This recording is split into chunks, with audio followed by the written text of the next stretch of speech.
I'm a 20-year-old student in Manchester, and last weekend I took an Uber home after a night out.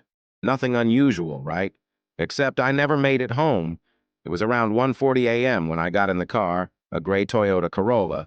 The guy seemed normal, late 40s, wore glasses, asked the usual small talk questions.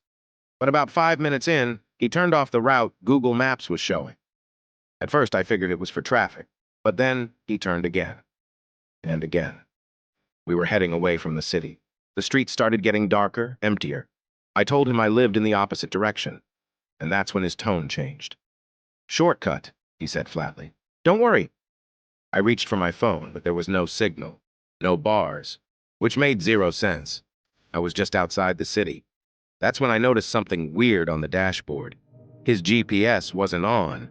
In fact, it wasn't even plugged in. I asked again, firmer this time, to stop the car. He didn't answer, just kept driving. I was about to scream when suddenly, the car stopped, not gradually, slammed the brakes. We were in the middle of a narrow road, trees on either side, no houses, no lights, nothing.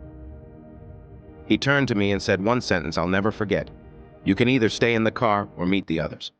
I said, "What others?" But he just got out and opened my door. Behind me, I heard movement in the trees. Not animals, footsteps, at least 3 sets, fast, getting closer. I bolted. I didn't care if I broke my ankle. I ran straight into the woods. I could still hear them behind me. Not yelling, not chasing, just walking fast, whispering to each other in some language I didn't understand.